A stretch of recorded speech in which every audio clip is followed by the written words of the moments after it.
Je m'appelle Astrid Langworth et ce que je vais vous raconter est une histoire qui a complètement transformé ma vie. Le 12 décembre 2023, je n'ai pas seulement frôlé la mort, je l'ai vécu de mes propres yeux. Pendant 7 minutes et 23 secondes, j'étais cliniquement morte. Au cours de ce moment bref mais profond, Jésus-Christ lui-même m'est apparu, me révélant des vérités troublantes sur la marque de la bête, que j'ai été chargé de partager avec le monde. Les révélations que j'ai reçues pendant cette période remettront en question tout ce que vous pensez savoir et vous feront remettre en question le fondement même de vos croyances. Mais avant de me plonger dans les vérités stupéfiantes qui m'ont été dévoilées, vous devez comprendre le cheminement qui a conduit à ce moment. À l'époque, j'étais une responsable marketing prospère à Seattle, menant une vie que beaucoup considéraient comme réussie, voire bénie. J'allais régulièrement à l'église, je faisais du bénévolat quand je le pouvais et je me considérais comme une chrétienne fervente. Cependant, en y repensant maintenant avec clarté, je me rends compte que ma foi n'était rien d'autre qu'une routine, une série de rituels et d'actions que j'accomplissais sans jamais vraiment saisir la profondeur de ce que signifiait vivre pour le Christ. Ma relation avec Dieu était superficielle, une démonstration extérieure sans aucune transformation réelle du cœur. Ce mardi matin a commencé comme n'importe quel autre. J'étais en route pour une réunion importante avec un client, mon esprit rempli du poids des présentations, des réunions stratégiques et des rapports trimestriels. La pluie de l'orage matinal avait rendu les routes glissantes, mais j'étais confiant. J'avais déjà emprunté ce même itinéraire d'innombrables fois auparavant. Je ne savais pas, alors que j'approchais de l'intersection de Pine et de la 5e avenue, que toute mon existence était sur le point d'être bouleversée. La dernière chose dont je me souviens est le clignotement d'un feu rouge, le craquement esséurant du métal, puis un silence écrasant. Ce qui s'est passé ensuite est quelque chose que j'ai du mal à articuler, car cela défie tout langage ou expérience que je puisse pleinement exprimer. Comment décrire des couleurs et des sensations que l'œil et le corps humain n'ont jamais rencontrées auparavant? Comment exprimer les émotions bouleversantes que suscite la rencontre avec l'éternité elle-même? Mais je me sens obligé de partager ce que j'ai appris pendant ces 7 minutes et 23 secondes de l'autre côté. Les connaissances que j'ai acquises, les vérités qui m'ont été révélées, sont bien trop importantes pour que je les garde pour moi. Il est de mon devoir de m'assurer que le monde entende ce message, car ce que j'ai appris résonnera en vous d'une manière que vous ne pouvez pas encore imaginer. La première chose qui m'est apparue très clairement a été l'absence totale de douleur. Un instant, j'étais consumé par une agonie atroce, mon corps tordu dans une épave dont je ne pouvais pas sortir, et l'instant d'après, je me suis senti plus légère que l'air, complètement libre. Je n'étais plus confiné dans le monde physique, je flottais, sans attache, au-dessus de mon corps. Sous moi, les ambulanciers s'efforçaient désespérément de me réanimer, leurs mouvements frénétiques mais méthodiques. Je pouvais tout voir avec une clarté surprenante, la foule grandissante de spectateurs, les restes mutilés de ma voiture et les expressions résolues sur les visages des premiers intervenants. Mais malgré le chaos qui se déroulait autour de moi, j'étais envahi par un sentiment de paix écrasant. Une paix qui transcendait toute compréhension terrestre. Puis, sans prévenir, tout ce qui était terrestre a commencé à disparaître. La scène devant moi où les gens, le son, le monde que j'avais connu s'est dissout dans le néant, et je me suis retrouvé attiré vers une lumière comme je n'en avais jamais vu. Elle n'était pas seulement brillante, elle était vivante. Elle vibrait d'une énergie pure, rayonnant d'amour, de sagesse et de détermination d'une manière que les mots ne pourraient jamais décrire complètement. Alors que je m'approchais d'elle, un son a commencé à remplir l'air, quelque chose de si beau que tout le reste semblait insignifiant. C'était comme si j'entendais la musique même du ciel où des milliers et des milliers de voix, chantant dans une unité parfaite et harmonieuse, un mélange de langues à la fois connues et divines, me remplissant d'un sentiment de crainte indescriptible. Et puis, je l'ai vu. Jésus-Christ. Il se tenait devant moi, plus réel et présent que tout ce que j'aurais pu imaginer. Sa présence n'était pas celle d'une peur ou d'une terreur écrasante, mais plutôt celle d'une force immense et écrasante d'amour et de pouvoir à laquelle je ne pouvais échapper.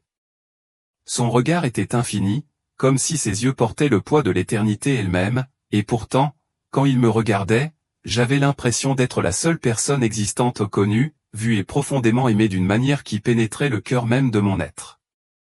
Astrid, dit-il, sa voix résonnant dans chaque fibre de mon âme, une voix qui semblait résonner non seulement dans mes oreilles, mais en moi.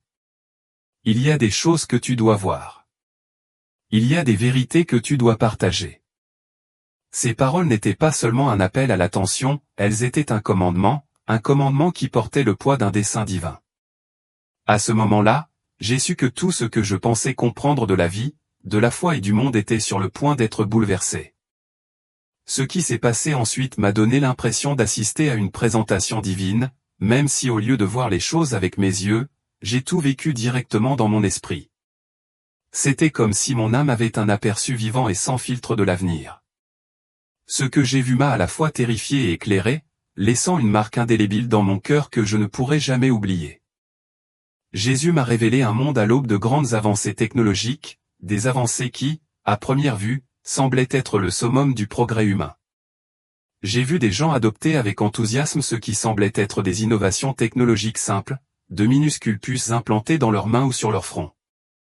Ces appareils étaient vendus au public comme le prochain grand bond en avant dans l'évolution humaine, promettant une commodité sans précédent, une sécurité ultime et une connectivité transparente. Ils étaient commercialisés comme des solutions aux problèmes modernes et des moyens de rendre la vie plus facile et plus efficace. C'était le genre de progrès qui semblait trop beau pour être ignoré. Mais ensuite, Jésus m'a permis de voir la vérité terrifiante derrière ces soi-disant avancées. Observez attentivement, dit-il d'une voix lourde d'urgence, car c'est ce que mes enfants doivent comprendre. La vision changea et ce que je vis me fit froid dans le dos. Cette technologie apparemment inoffensive allait, au fil du temps, devenir obligatoire. Au début, elle ne serait proposée qu'aux employés du gouvernement, puis aux travailleurs du secteur privé et finalement à tous les citoyens.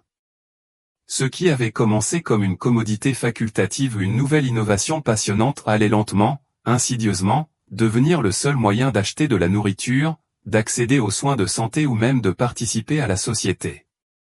Ce qui était autrefois un choix allait se transformer en une exigence et, à ce moment-là, j'ai compris avec quelle facilité la société pouvait être manipulée pour accepter quelque chose d'aussi sinistre. Ce qui me choqua le plus, cependant, fut à quel point tout cela était subtil et trompeusement attrayant. Il n'y avait pas d'annonce grandiose ou de panneau d'avertissement déclarant que c'était la marque de la bête.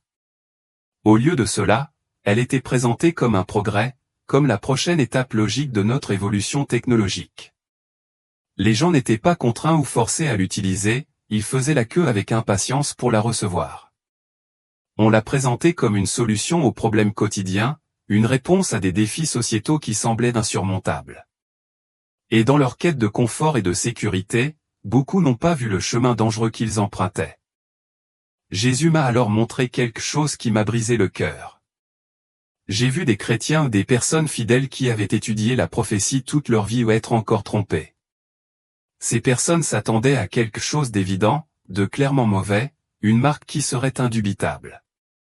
Mais au lieu de cela, la tromperie s'est présentée sous l'apparence du progrès et de la prospérité.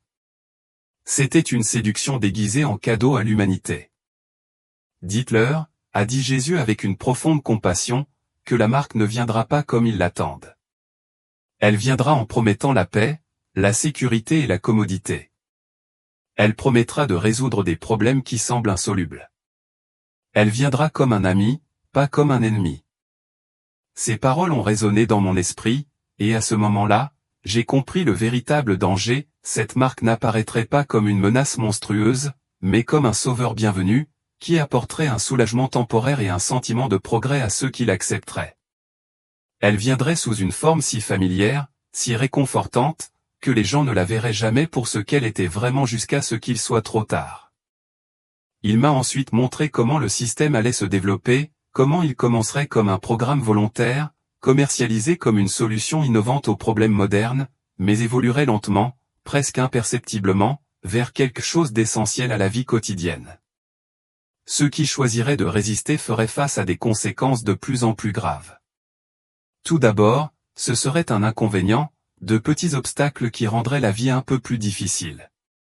Mais au fil du temps, ceux qui refuseraient seraient confrontés à la discrimination.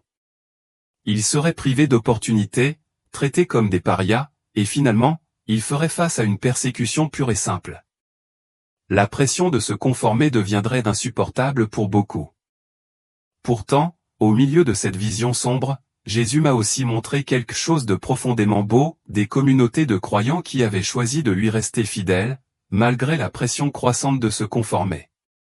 Ces communautés, bien que petites, étaient prospères. Elles avaient établi des systèmes alternatifs de soutien, de commerce, de communication et de communion fraternelle.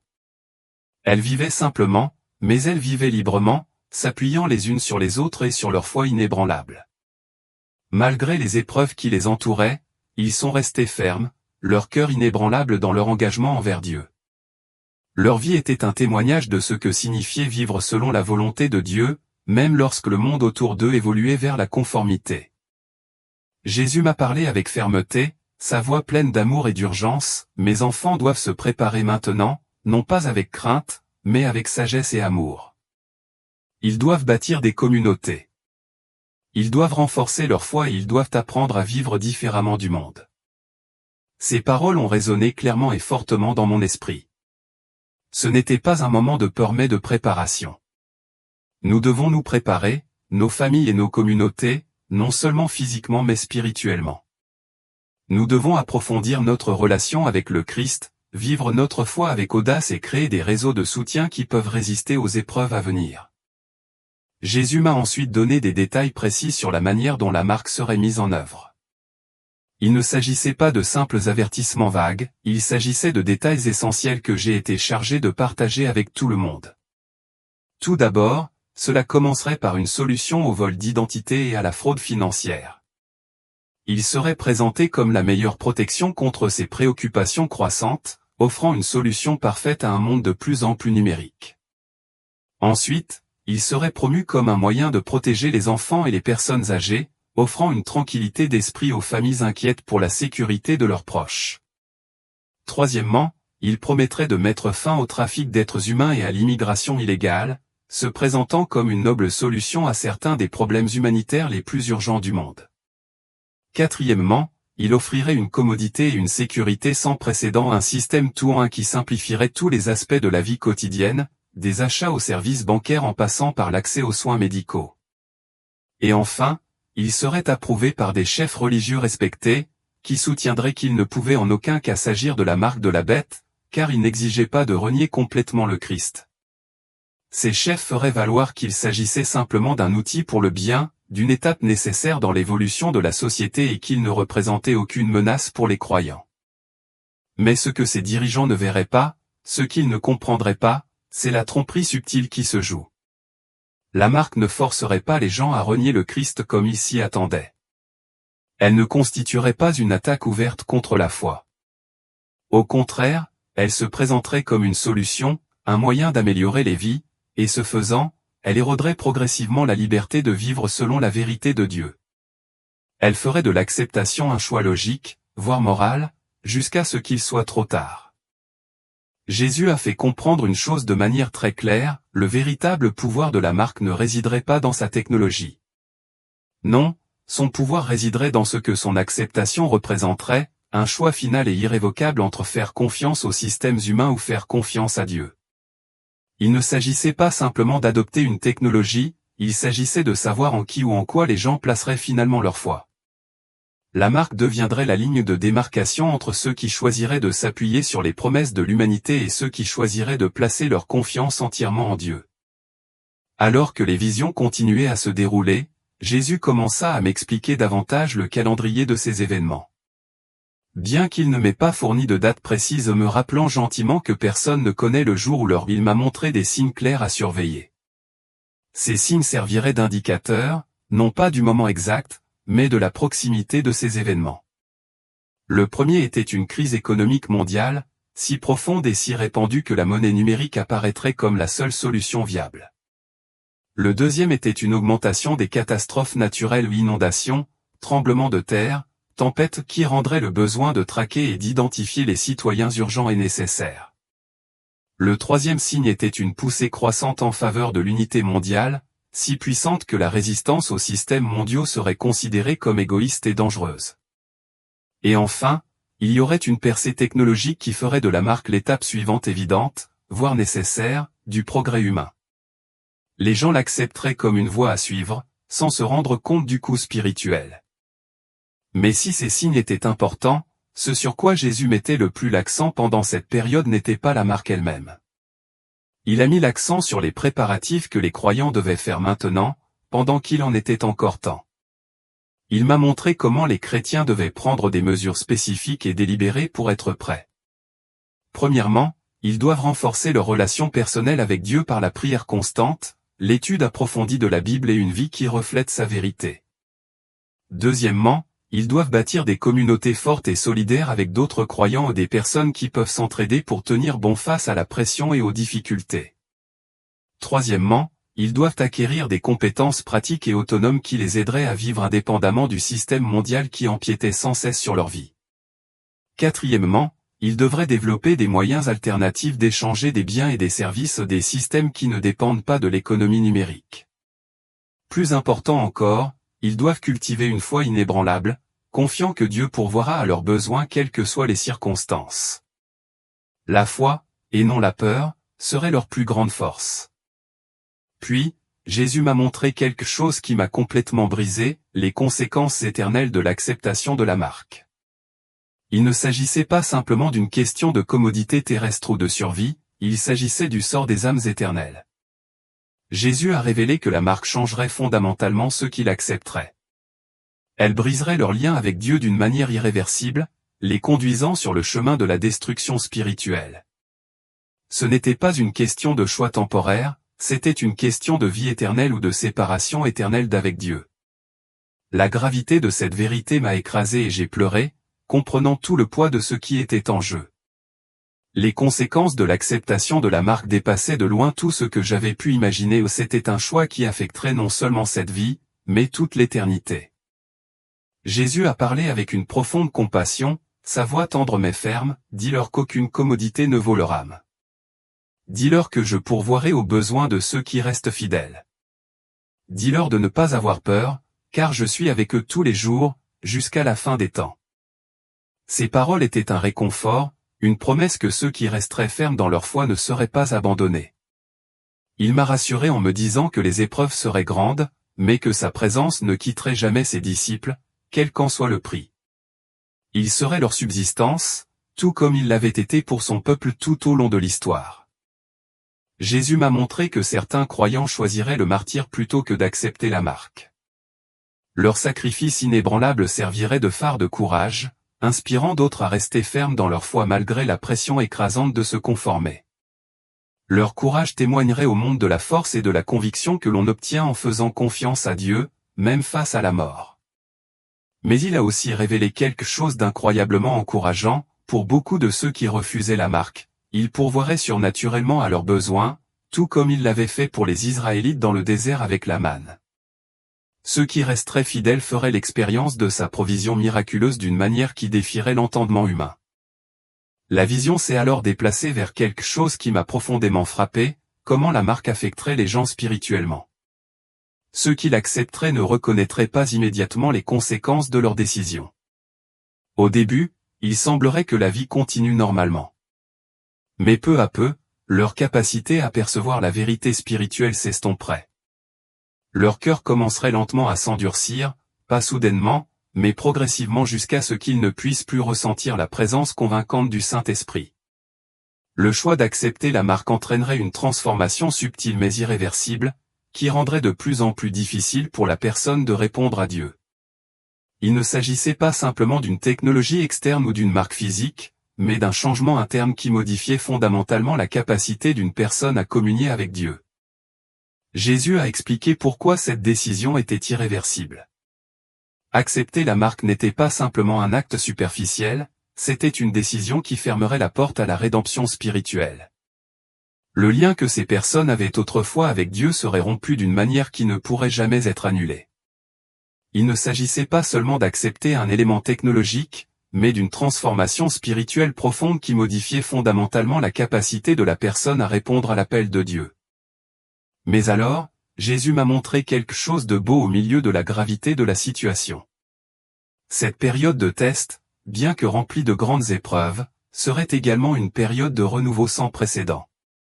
Alors que le système mondial devenait de plus en plus évident dans son opposition à Dieu, beaucoup commenceraient à voir la vérité et se tourneraient vers le Christ. J'ai vu des mouvements du Saint-Esprit se propager sur la terre, en particulier parmi la jeune génération.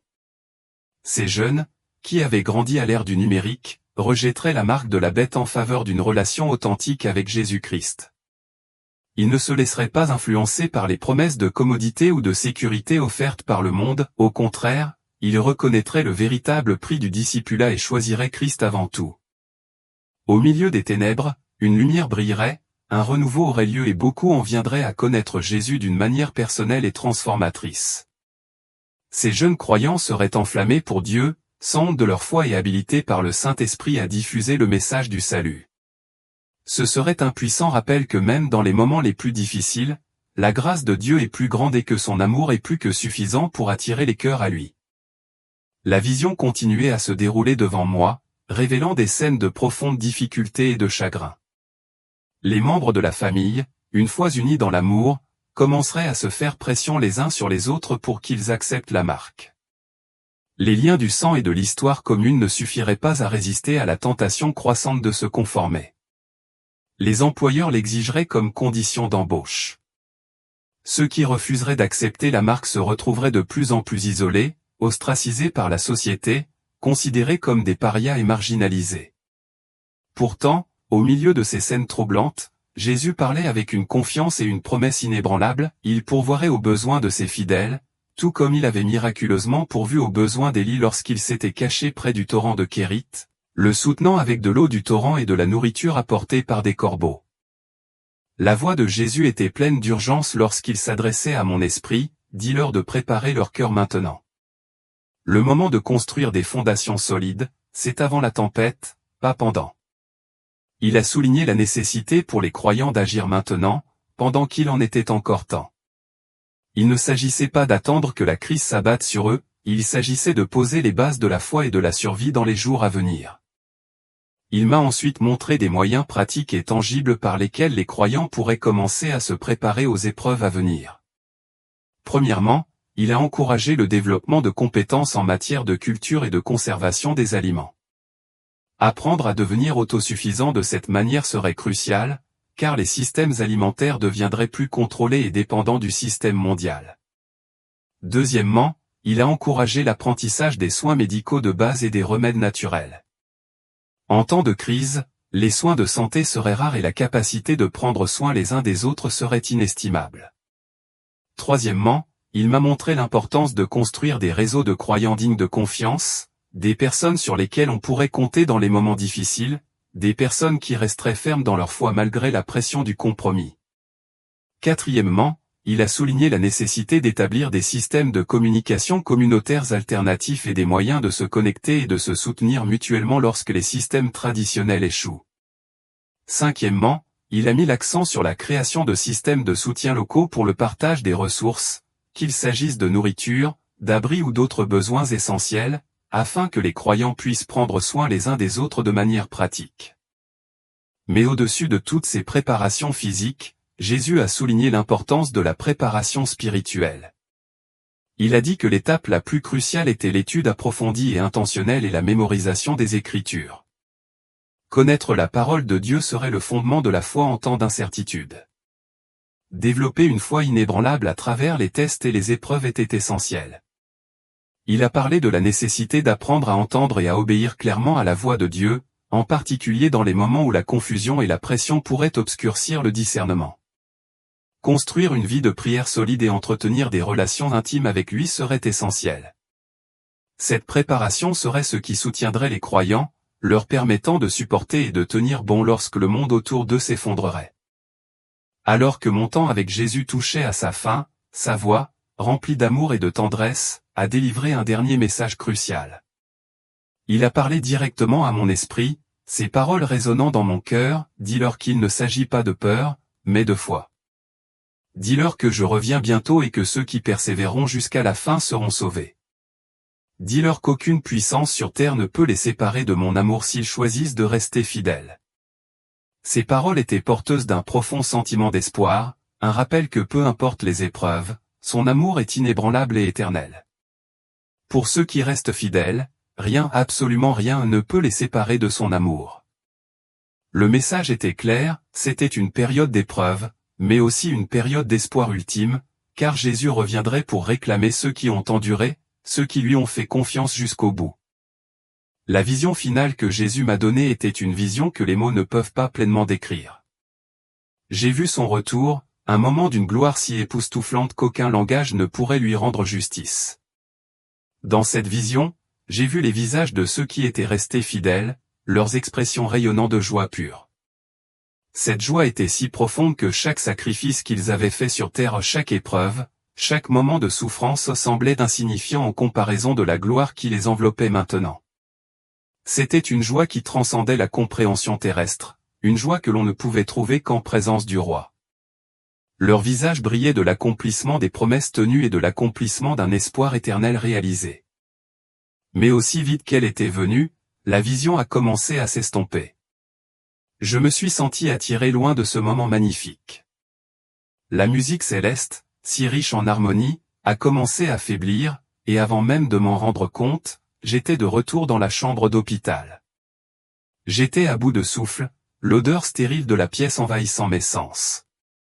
Autour de moi, le personnel médical était figé, surpris, incertain de ce à quoi il assistait. Ils étaient sur le point de me déclarer mort, mais j'étais là, vivant contre toute attente. Les médecins ont qualifié cela de miracle, et médicalement parlant, c'en était certainement un. J'étais cliniquement morte depuis plus de 7 minutes, et selon toutes les normes médicales, j'aurais dû souffrir de graves lésions cérébrales ou même être au-delà de toute guérison. Pourtant, physiquement, j'étais parfaitement en forme. Mais spirituellement et émotionnellement, j'étais une personne complètement différente. Depuis ce jour, ma vie est entièrement consacrée à partager les puissantes révélations que Jésus m'a confiées. Certaines personnes rejettent mon expérience, et c'est parfaitement normal. Je ne suis pas ici pour convaincre qui que ce soit. Ma mission n'est pas de changer les mentalités par la persuasion, mais simplement de partager ce que j'ai vu et entendu, comme on m'a ordonné de le faire. Le message qui m'a été donné était clair, et je n'ai pas d'autre choix que de le partager avec vous, tel qu'il m'a été donné. La chose la plus importante que je veux que vous compreniez est la suivante, la marque de la bête ne viendra pas sous la forme d'un système manifestement mauvais, quelque chose de facilement reconnaissable et facile à rejeter. Ce ne sera pas une chose monstrueuse et terrifiante dont vous pourrez simplement vous détourner. Au contraire, elle sera présentée comme une solution à des problèmes réels et urgents ou des problèmes qui sembleront urgents et indéniables. Elle sera approuvée par des dirigeants respectés, des personnes qui sembleront dignes de confiance, voire justes. Elle sera adoptée par les masses, la plupart du monde croyant qu'il s'agit de la prochaine étape logique du progrès. La tromperie sera subtile, présentée d'une manière qui semble juste, qui semble nécessaire. Et c'est pourquoi le discernement spirituel sera absolument crucial dans les jours à venir. Ce n'est qu'en restant enraciné dans la vérité de la parole de Dieu et en cultivant une relation profonde avec lui que nous serons capables de discerner la vraie nature de la marque et son pouvoir trompeur. Mais même si je partage cette vérité qui donne à réfléchir, je veux que vous sachiez qu'il y a de l'espoir. Jésus m'a montré que pour ceux qui lui restent fidèles, il pourvoira. Il donnera la sagesse à ceux qui la recherchent, la force à ceux qui la demandent et la provision à ceux qui lui font confiance. Peu importe à quel point les jours à venir peuvent être difficiles, la fidélité de Dieu ne faillira jamais. Sa provision ne s'épuisera jamais et sa présence ne nous quittera jamais. Les temps à venir seront sans aucun doute remplis de défis, des temps de tests et de grandes épreuves, mais ils seront également remplis d'une effusion sans précédent de l'Esprit de Dieu. Alors que le monde s'assombrit, sa lumière brillera plus fort. Il y aura un renouveau, un mouvement du Saint-Esprit qui balayera la terre, touchant le cœur de ceux qui restent fidèles. Nous ne serons pas seuls ces jours-ci, l'Esprit de Dieu nous donnera la force de tenir bon, d'endurer et de rester fidèles, quel qu'en soit le prix. Je partage donc cela non pas avec crainte, mais avec espoir, l'espoir que ceux qui restent fermes dans leur foi expérimenteront la provision miraculeuse de Dieu et sa grâce abondante. Le monde peut changer, mais les promesses de Dieu restent vraies et il est fidèle à tous ceux qui croient en lui. En terminant ce récit, je veux réitérer le message que Jésus m'a répété à maintes reprises. Cette révélation n'a pas pour but d'instiller la peur, mais de préparer les croyants aux jours à venir.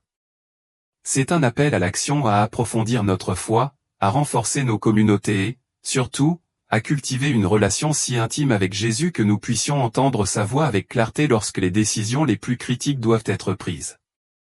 Le message n'est pas un message de crainte, mais d'encouragement et d'urgence. Nous sommes appelés à vivre en conscience, à être spirituellement en phase avec l'époque dans laquelle nous vivons et à être prêts à relever les défis à venir. Mais c'est aussi un message d'espoir. Jésus ne m'a pas seulement montré les épreuves et les tribulations à venir, il m'a montré sa victoire. Et pour ceux qui choisissent de lui rester fidèles, cette victoire est assurée.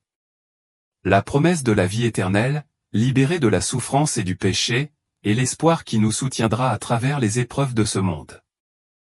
En fin de compte, le choix nous appartiendra, accepter les commodités temporaires de ce monde ou choisir la vie éternelle avec Christ. Lorsque ce choix nous sera présenté, lorsque la pression de nous conformer au système de ce monde atteindra son paroxysme, puissions-nous tous avoir la sagesse, le courage et la foi nécessaires pour choisir avec sagesse. Puissions-nous choisir le chemin qui mène à la vie, le chemin qui honore Dieu et le chemin qui reste fidèle à sa parole. En fin de compte, nous pouvons avoir confiance que Jésus est avec nous, nous guidant à travers les ténèbres et que sa victoire sera notre victoire si nous lui restons fidèles. Tenons-nous fermes, préparés et résolus, sachant que la victoire finale appartient à ceux qui lui appartiennent.